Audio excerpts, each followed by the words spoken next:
Buletin Didik 11 Mei bersama saya Mimi Azira Abdullah. Assalamualaikum dan salam sejahtera. Tarikh peperiksaan semester 3 Sijil Tinggi Persekolahan Malaysia STPM 2021 dan ulangan semester 2 STPM 2021 dipinda. Majlis Peperiksaan Malaysia MPM dalam satu kenyataan memaklumkan peperiksaan semester 3 STPM ditunda ke 25 dan 26 Mei serta 13, 14 dan 15 Jun depan. Tarikh asal bagi peperiksaan berkenaan ialah 18 dan 19 serta 24 hingga 26 Mei ini. Peperiksaan ulangan semester 2 STPM yang dijadual 13 hingga 16 Jun pula ditunda ke 16 dan 20 hingga 22 Jun depan. Kalender peperiksaan STPM Kohort 2021, jadual waktu peperiksaan semester 3 STPM 2021 dan jadual waktu peperiksaan ulangan semester 2 STPM 2021 yang telah dikemas kini pada 9 Mei lalu boleh dimuat turun melalui portal MPM. Sebarang pertanyaan boleh dikemukakan ke bahagian pengendalian STPM dan muat MPM melalui talian tertera. 13,770 orang guru telah ditempatkan di sekolah-sekolah seluruh negara setakat 13 Mei melalui pengambilan khas guru kontrak COS. Menurut Menteri Kanan Pendidikan Datuk Dr. Razi Jidin, ini menjadikan secara keseluruhan 87% daripada keperluan asal 18,720 orang dapat dipenuhi. Otak semua baki akan diisi oleh COS. Hanya 2,400 tempat sahaja yang akan diisi oleh COS. Yang baki ini adalah untuk mata pelajaran yang kita sukar mendapat bekalan daripada pasaran. Ini termasuklah mata pelajaran seperti bahasa Inggeris, pendidikan seni visual dan juga mata pelajaran di sekolah jenis kebangsaan Cina. Beliau berkata demikian dalam satu perkongsian video Tanya DRJ di Facebook. Datuk Dr. Razi turut berharap guru-guru yang berjaya mendapat tempat dapat mendidik murid dengan baik. Tawaran kepada guru yang berjaya dalam pengambilan COS akan datang bakal diumumkan Suruhanjaya Perkhidmatan Pendidikan SPP sebelum 31 Mei.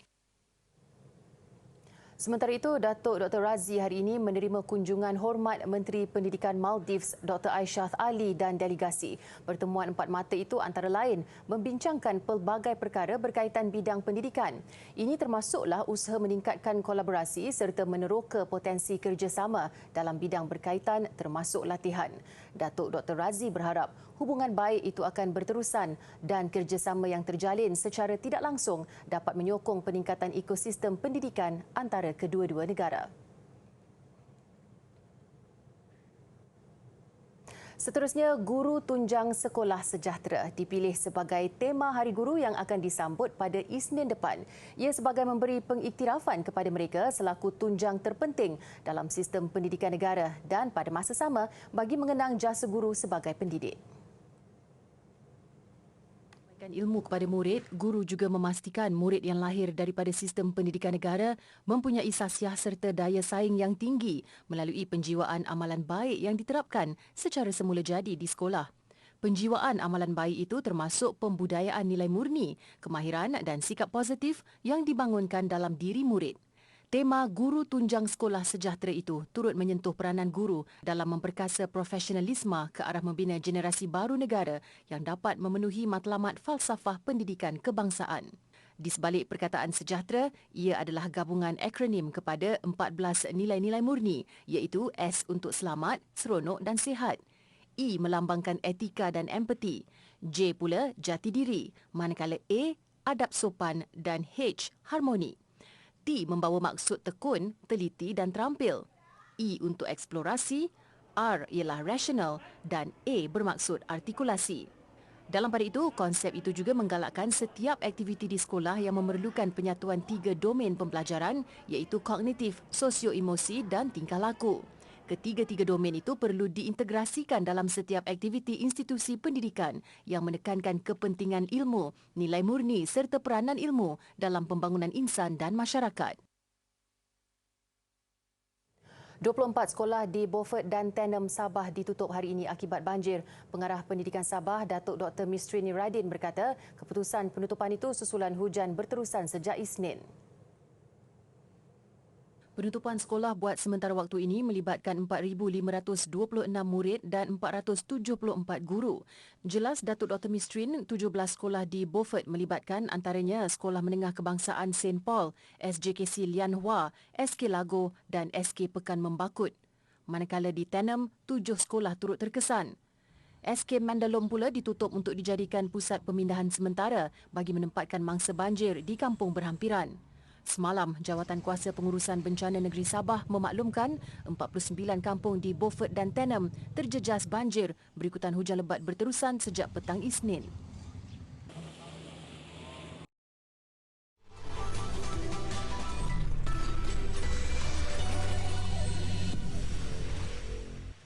Bertemu kembali. Universiti Putra Malaysia UPM mencatat rekod baru dalam The Malaysia Book of Records MBR menerusi inisiatif penanaman agrivoltaik herba terbesar untuk mekanisme penyejukan semula jadi. Projek itu menempatkan 25,000 unit herba berpotensi tinggi misai kucing yang ditanam secara terus di bawah panel solar fotovoltaik PV berkeluasan 2 hektar. Pengarah projek agrivoltaik Dr. Muhammad Effendi Yaakob berkata projek yang bermula Jun tahun lalu itu membantu industri tenaga solar untuk penyelenggaraan dan penyediaan tanah pertanian. Penyelidikan turut mengoptimumkan penggunaan ruang dan membantu penyejuk panel bagi meningkatkan keberkesanan janaan tenaga ke Grid Tenaga Nasional Berhad TNB. Projek ini satu-satunya integrasi pertanian strategik dalam projek solar PV berskala besar. Ia selari dengan hala tuju kampus hijau UPM dan memperkukuhkan ranking UI Green Matrix dalam kalangan universiti di seluruh dunia. Ini merupakan satu projek yang besar di UPM yang mana kita menggunakan ruang tersebut, guna pakai ruang sebagai salah satu projek pertanian, dan saya juga menyarankan kepada penyelidik untuk bukan hanya kepada misai kucing tetapi juga kepada tanaman herba yang lainlah, seperti halia, empedu bumi ataupun lempoyang dan sebagainya. Turut diadakan majlis menandatangani memorandum perjanjian bagi projek solar agrivoltaik berskala besar bersama Malaysian Green Technology and Climate Change Corporation dan syarikat Tasdaq Green Energy Sendirian Berhad. Dua pelajar dari Sabah, Amberly Maidon dan Hayden Hansanon Humphrey Swimin akan mewakili Malaysia ke World Championship of Performing Arts. Pertandingan akan berlangsung di Disneyland, California, Amerika Syarikat pada 21 Julai hingga 2 Ogos depan. Kejohanan yang juga dikenali sebagai Olympics for Performers and Entertainers telah melahirkan ramai artis hebat di Malaysia seperti Aina Abdul dan Allahyarham Siti Sarah Raisuddin. Amberly, pelajar Sekolah Menengah Kebangsaan Datuk Peter Mojuntin Penampang, akan bertanding dalam kategori vokal junior, manakala Hayden vokal senior. Amberly juga merupakan pemenang pingat emas Malaysia Championship of Performing Arts 2021.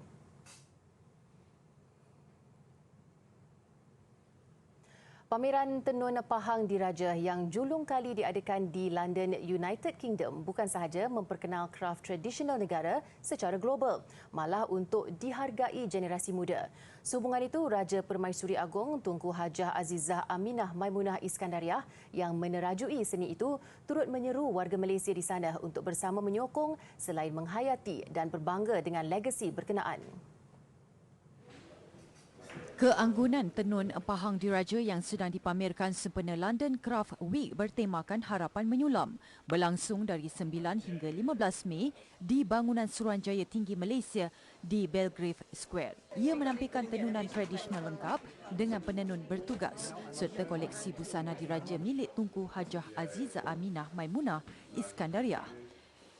I hope more Malaysians will come as well, yang students kita, because it's important that they know the heritage, what we want to leave as a legacy. This is our legacy. Alhamdulillah, I'm so happy.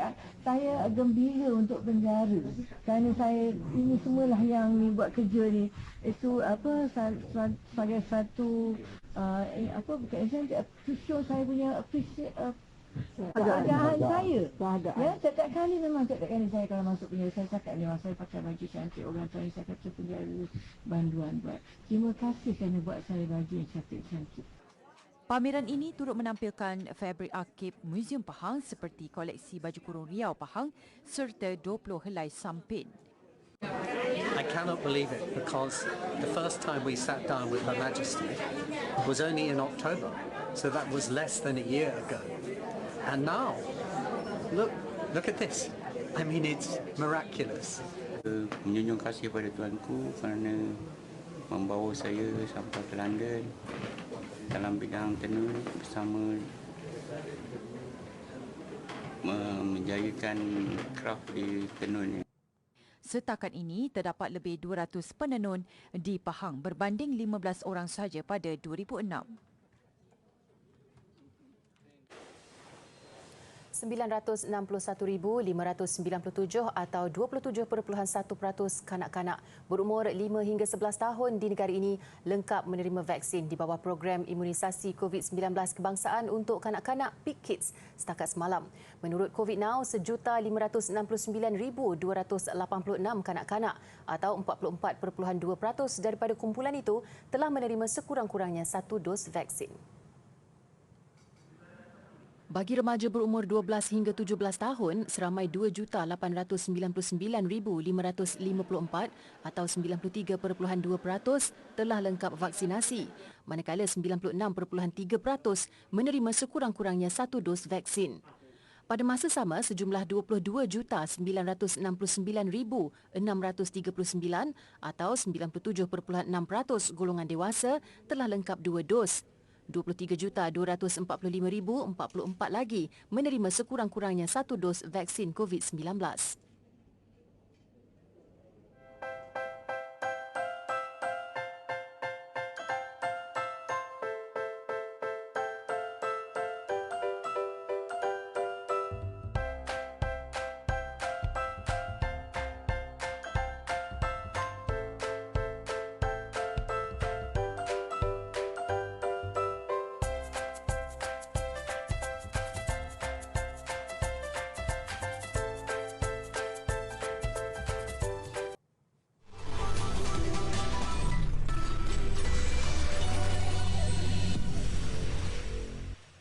Masih bersama Buletin Didik.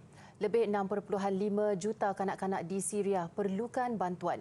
Mengikut laporan tabung kanak-kanak Pertubuhan Bangsa-Bangsa Bersatu UNICEF, jumlah itu adalah yang paling tinggi pernah dicatatkan dalam tempoh 11 tahun negara itu dilanda krisis. Tambah laporan itu lagi, 213 kanak-kanak terbunuh atau cedera sepanjang 3 bulan pertama tahun ini. Sementara jutaan lagi kanak-kanak hidup dalam ketakutan serta ketidaktentuan sama ada di Syria atau negara-negara sekitarnya. Keadaan tambah membimbangkan apabila krisis politik di negara itu belum menampakkan tanda akan berakhir. UNICEF berharap semua pihak bertelagah mencari penyelesaian ke atas krisis politik di Syria. Pada masa sama, UNICEF mahu pihak yang menyediakan bantuan kemanusiaan dapat terus menghulurkan bantuan mereka. Terdapat anggaran sekitar 7 juta pelarian Syria tinggal di Turki, Lebanon, Jordan, Mesir dan Iraq ketika ini. Syria mula terlibat dalam perang saudara pada awal 2011 selepas pemerintahnya melancarkan serangan bagi mematahkan protes pro-demokrasi. Baiklah, lagi tarikan di Hong Kong apabila muzium terbarunya dijadual dibuka kepada umum tidak lama lagi. Diberi nama The Palace Museum, ia dibina untuk memelihara serta meraihkan budaya dan kesenian Cina. Palace Museum dengan ruang pameran sebesar 7,800 meter persegi memuatkan 9 galeri yang direka arkitek tempatan. Reka bentuknya menyerupai Forbidden City, mercu tanda ikonik negara China, namun ditampilkan dengan penyudah yang lebih kontemporari. Arkitek menyifatkan bangunan ini sebagai efisien tenaga dengan ruang yang luas di atas dan mengecil di bawah, manakala muka bangunan disaluti ribuan panel aluminium.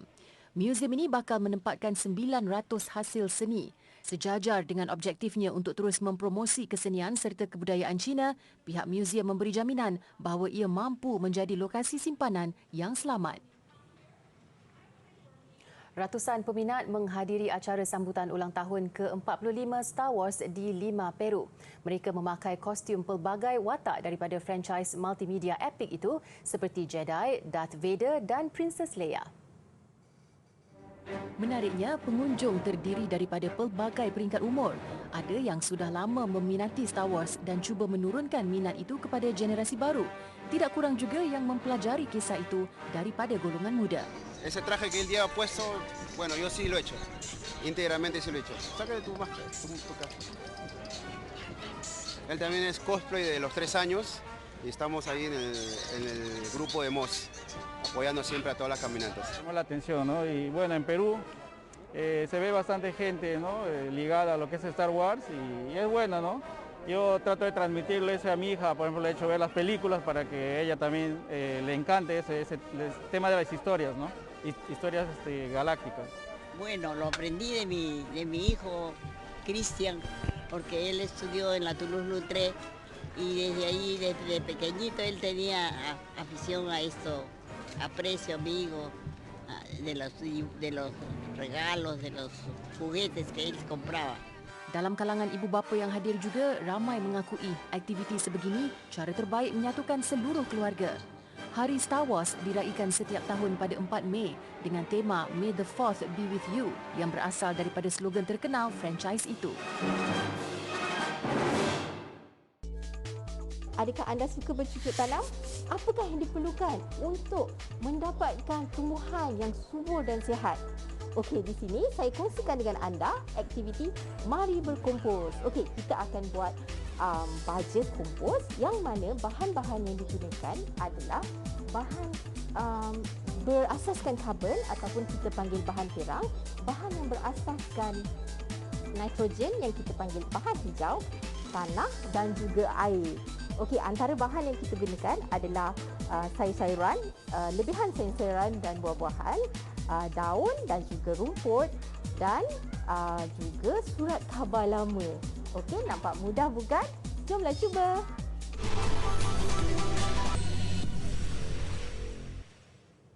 Sukan SEA Vietnam 2021, kontingen Malaysia menambah 3 lagi pingat emas hari ini. Seperti dijangka, 2 daripada pingat itu hadir menerusi acara terjun, manakala 1 lagi pingat menerusi acara silat. Ia selepas gandingan Muhammad Taqiyuddin Hamid dan Sazlan Yuga dinobatkan selaku juara dalam acara silat seni ganda putra pagi tadi. Turun dengan format baru pada Sukan SEA kali ini nyata tidak memberi tekanan kepada Taqiyuddin dan Sazlan. Aksi tangkas serta pengalaman Taqiyuddin yang membuat penampilan ketiga di pentas Sukan SEA memberi kelebihan kepada gandingan itu untuk meraih mata tertinggi 9.950 sekaligus merangkul pingat emas. Mereka mengatasi lawan dari Singapura Muhammad Hazim dan Muhammad Haziq Muhammad Zak dengan perbezaan 0.045 mata. Kemenangan ini adalah landasan terbaik untuk skuad silat kebangsaan memburu 2 lagi emas bagi mencapai sasaran 3 emas pada edisi kali ini. Acara terjun keputusan seperti dijangka. Malah Malaysia membolot tempat pertama dan kedua dalam acara 3 meter papan anjal lelaki. Acara ini dimenangi atlet dari Perak Muhammad Syafiq Putih. Dalam acara ini, Muhammad Syafiq mengumpul 381.35 mata. Seorang lagi peserta negara, Gabriel Gilbert Daim, pingat perak.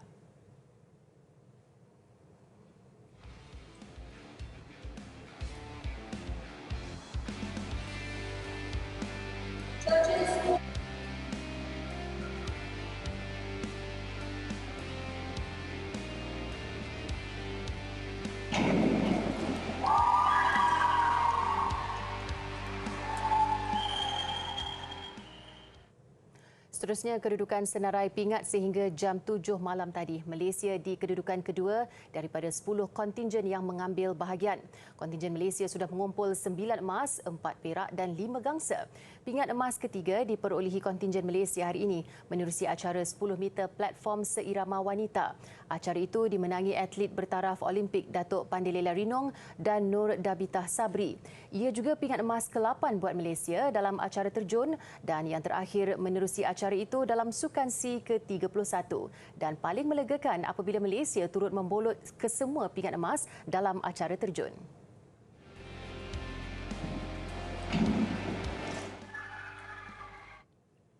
Liga Malaysia, Liga Super. Kedah Darul Aman terlepas peluang melonjak ke puncak carta menentang tuan rumah PJ City dan di sebalik 2 kali mendahului, Kedah mengakhiri perlawanan dengan keputusan seri 3-3.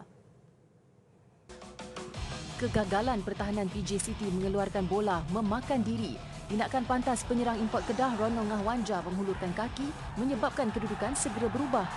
Berikutnya, benteng Kedah pula yang diuji.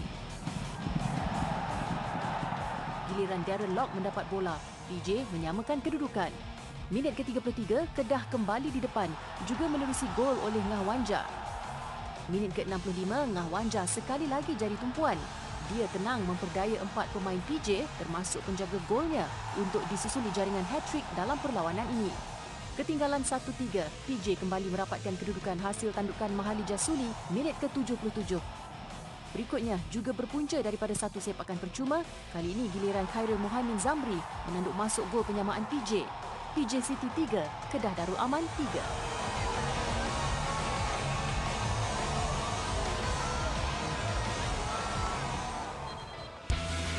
KL City berdepan Penang. Jana Sekaran Parthiban bijak mencari ruang kosong untuk gol pertama KL. Awal separuh masa kedua, masih KL yang menguasai asakan. Giliran Romel Morales membolosi gawang Penang. KL 2-0 mendahului.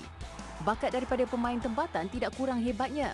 Sebaik mendapat bola, Zafri Yahya tenang melakukan sepakan lambung untuk gol ketiga KL. Berikutan satu insiden, Penang diberikan sepakan penalti. Disusuli gol daripada Endrick Dos Santos, Penang merapatkan kedudukan. Di sebalik memperoleh satu lagi gol menerusi Hilal El Helwe, ia tidak cukup untuk memadam penguasaan KL. KL City 3, Penang 2.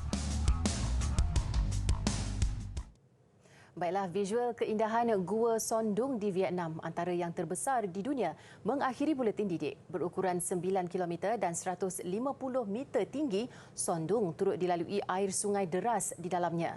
Saya Mimi Azir Abdullah, salam hormat dan kita jumpa lagi.